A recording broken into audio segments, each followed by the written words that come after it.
oportunidade. Então, naquele momento, a nossa equipe jogou os primeiros 15 minutos muito bem, e depois que a gente fez o gol, simplesmente a gente parou de jogar. E aí o Atlético começou a jogar. E o Atlético é uma equipe de muita qualidade.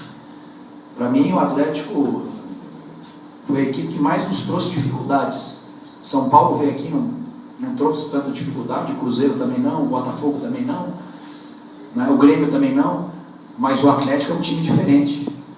É um time com muita qualidade, jogadores rápidos, jogadores experientes, rodados, jogadores que, principalmente quando você deixa de jogar, e é um time que gosta de jogar, eles nos envolveram principalmente a partir dos 15, 20 minutos do primeiro tempo. E aí a gente tinha que fazer alguma coisa, mexer de alguma forma, tentar encaixar novamente a nossa equipe. Acabamos tomando o 2-1, num erro coletivo novamente. E a gente fala, a gente explica, a gente está cansado de errar coletivamente e acabar sofrendo gol. E nós temos um momento da competição que a gente não pode errar. Se a gente erra, o adversário mata. E ainda mais o adversário que a gente está pegando pela frente, é um adversário que está brigando pela Libertadores. É um adversário que tem também uma pressão, uma cobrança muito grande para entrar na Libertadores. Então, quando a gente muda a equipe, e volto a dizer, não é demérito nenhum, até porque em todos os clubes que eu passei, eu sempre fiz isso e consegui gerenciar muito bem isso dentro do grupo. E essa história de, vai queimar jogador, vai queimar... Não, isso é conversa fiada. O jogador tem que entender que sabe. Às vezes ele tem que se sacrificar em prol do coletivo. E às vezes ele não está dando uma resposta que a gente entende que é uma resposta melhor. Não conseguiu, e faz parte do futebol. Agora, eu tenho confiança total no Flávio, e a partir do momento que eu achar que tem que usar ele de novo no jogo, entrando ou começando, a gente vai usar. E isso serve para o Flávio ou para qualquer outro jogador. Bom, Agel, deixa eu exagerar um pouco, fazer uma 3 em 1 aqui. Quero que você comente sobre o Euler. Ele falhou contra o jogo da Ponte, você deu confiança a ele, manteve no time? Não, quem falhou no jogo da Ponte foi Então foi no jogo do esporte, um ou outro. Isso, o jogo do esporte. E jogo do esporte. E hoje você continuou dando confiança, ele vem sendo titular. Hoje você falou do erro coletivo, porém a torcida criticou a ele porque foi o primeiro passe na hora do erro. Queria que você falasse sobre o comportamento do torcedor e a sua alteração. Segundo, o que você falou no vestiário, além da técnica e da tática que a gente já sabe, o que o jogador pode produzir, que modificou a pegada do time no segundo tempo. Isso é importante. E o normal, que normalmente os jogadores, o técnico acha normal. O Vitor Ramos, o Marinho, aquele problema ali que você pegou o Marinho pelo pescoço, levou embora. Queria que você fizesse um comentário geral sobre isso. Bom, primeiro sobre o lance do Euler. Às vezes o treinador tem que ter a capacidade inteligente de preservar o jogador. Então o Euler foi muito importante em vários jogos para a gente. Por exemplo, no jogo passado, a jogada do gol contra o Fluminense, o gol do Marinho, é o Euler que dá 4, 5 cortes no élito lateral do Fluminense e faz o cruzamento. Então, a partir do momento, que para mim é um erro coletivo, e eu vou tratar sendo um erro individual com o meu jogador dentro do vestiário, é dessa forma que a gente trabalha, você tem que preservar o jogador. E o torcedor é normal. O torcedor vai cobra um, cobra outro, é normal. Quando você perde pênalti, ele vai escolher um, faz parte do futebol. É isso. Então, a gente tirou o Euler no intervalo mais para preservar o Euler, para deixar o Euler tranquilo. É um jogador que eu conto, é um jogador que pode jogar na lateral esquerda, pode jogar no meio. É um garoto. E graças a Deus que a gente conseguiu a virada. Porque às vezes um lance desse acaba marcando um jogador jovem.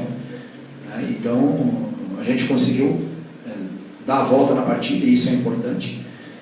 E de alguma forma isso acaba apaziguando o erro coletivo que a gente teve. Sobre a postura e a volta do segundo tempo, eu acho que a nossa equipe sobrou, principalmente na parte física. Com todo respeito ao Atlético Paranaense, nós demos um banho na parte física hoje no segundo tempo. Nosso time voou no segundo tempo. Mesmo com toda a pressão, perdendo o jogo 2-1, o Atlético, daí o Atlético não jogou. O jogo se alternou hoje. Começou o Vitória muito bem dentro da partida. Daí o Vitória parou de jogar. Aí o Atlético jogou, dos 15, 20 minutos do primeiro tempo, só deu o Atlético. Nós voltamos para o segundo tempo, e aí só jogou o Vitória. O Atlético chegou em 2 chutes de bola parada, mas aí a nossa equipe sobrou na parte física, principalmente na parte física, tendo em vista que no final do jogo os jogadores do Atlético caíram com cãibras e pediram substituição com cãibra.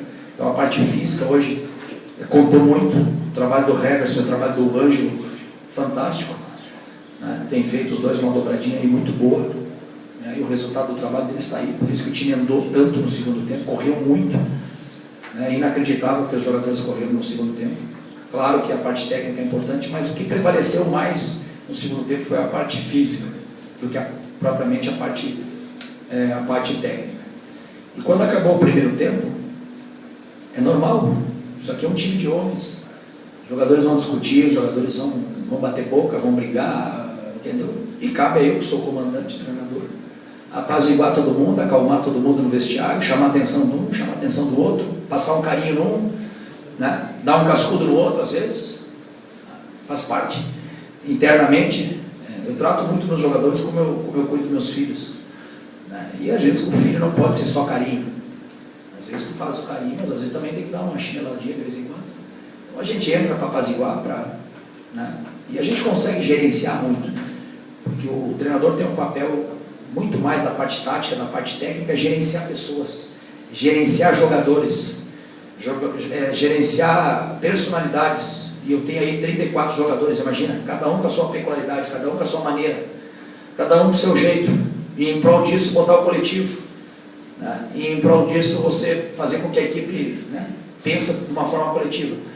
Então a gente naquele momento entrou, segurou o Vitor Ramos, segurou o Marinho, não foi nada demais também, uma discussão, e é normal, e eu acho muito legal isso, quando acontece, né, porque eu acho que há uma indignação, e isso é importante dentro do futebol.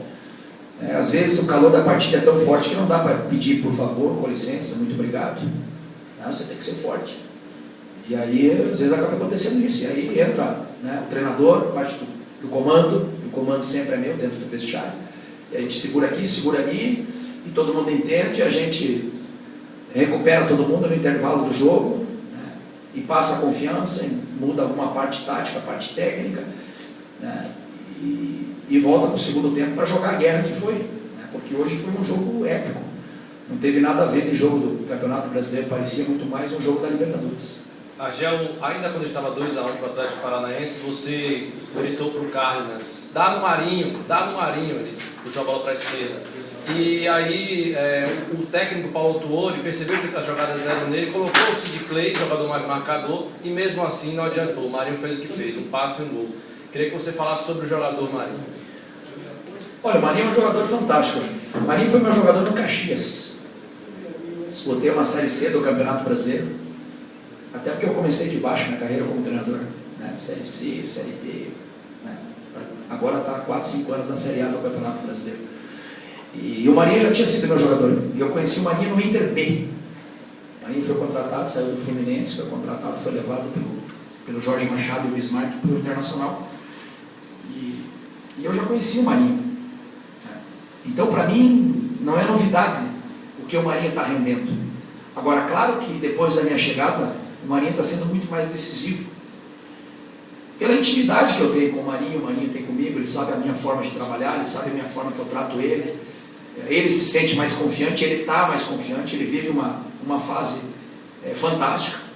E a partir do momento que o jogador está, tamanha confiança, tamanho volume, a fase dele é tão boa, que ele chuta de perna direita, ele faz gol, ele chuta de perna esquerda, ele faz gol, ele bate escanteio e faz gol. Então hoje ele fez os 2 gols e deu o passe, né, pro segundo gol, pro David. E a jogada do David é uma jogada fantástica, porque o David dá um carrinho aqui, na frente da nossa área, percorre o campo inteiro, né, ele rouba a bola, na frente da nossa área, quase ali na entrada da grande área, naquele círculo, ele rouba a bola, dá um carrinho, ele dá a bola na direita e ele vai em velocidade para dentro da área para esperar o cruzamento do Marinho. O Marinho faz a jogada e hoje poderia botar 1, 2, 3, 4 laterais lá, que não ia ter como segurar o Marinho, né, porque ele está numa fase esplêndida. Se tem um atacante hoje aí no futebol brasileiro, a gente tem alguns aí, Gabriel Jesus, Dudu, Luan lá do Grêmio, está numa fase, pode incluir o Marinho, porque o Marinho faz uma diferença, e é só a gente ver nos números. Nós estávamos há 4 jogos sem ganhar, voltou o Marinho. O Marinho, empatamos lá com o Fluminense e ganhamos hoje. Então o Marinho é um jogador importantíssimo. Além de ele estar numa fase monstruosa, ele faz o nosso time jogar. Os jogadores que em volta dele, o caso do Cárdenas, o caso do Chiesa, o caso do David, o caso do Zé, ele se sente mais confiante com o Marinho. E isso é importante. Então, geralmente, se você vai olhar, guardadas as devidas proporções, não vamos comparar o Marinho com o Cristiano Ronaldo. Senão amanhã vão estar gente comparando ainda, né? E não é assim. Mas o Real Madrid, todo mundo pega a bola para jogar para quem? Para o homem decidir. Então, quando a gente tem essa percepção que o jogador está com essa confiança, com essa qualidade, né, sendo esse jogador decisivo, né, e o Marinho está sendo decisivo nos últimos jogos, então a gente tem que passar a bola nele. Né? E toda jogada que a bola caiu no pé dele, principalmente no segundo tempo, foi jogada de gol ou meio gol. Ou o goleiro defendeu, ou tiraram em cima da linha, ou deram um rapa nele, ou, entendeu? Nem com falta conseguiram. Então, sem dúvida, é um jogador que está numa fase fantástica. E a gente fica contente porque a gente está participando disso, nós todos. Os jogadores, comissão técnica, e eu em particular, porque eu conheço o jogador há muito tempo. Então eu levo uma vantagem porque eu consigo, no dia a dia, extrair o melhor do Marinho. O Marinho já estava bem quando eu cheguei, só que agora ele está fantástico. Professor, 11 dias para o senhor trabalhar, uma partida complicada contra o Santos. Gostaria também que o senhor pudesse falar sobre a atuação do Chiesa.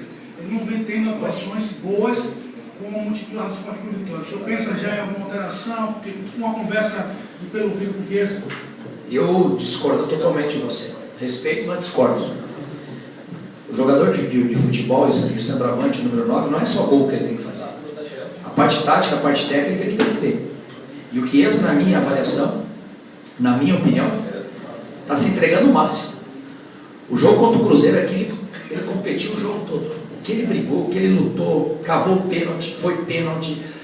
O jogo lá contra o Fluminense, ele brigou o jogo todo, competiu, lutou, ajudou na marcação, na parte tática, a bola parada. Então, eu não me preocupo com o Chiesa. Chiesa é meu titular absoluto dentro da equipe. É um jogador inteira de confiança minha. É um jogador que eu conheço também já há muito tempo. Eu tentei levar o Chiesa esse ano para o Internacional, quando ele estava no São Paulo. E a opção dele, em não ir jogar no Internacional e vir jogar no Vitória, a opção dele. Então, acho que isso tem que ser levado em conta também. E é um jogador que eu não tenho dúvida, que daqui a pouco ele vai acabar fazendo gol. Isso é o que menos me preocupa.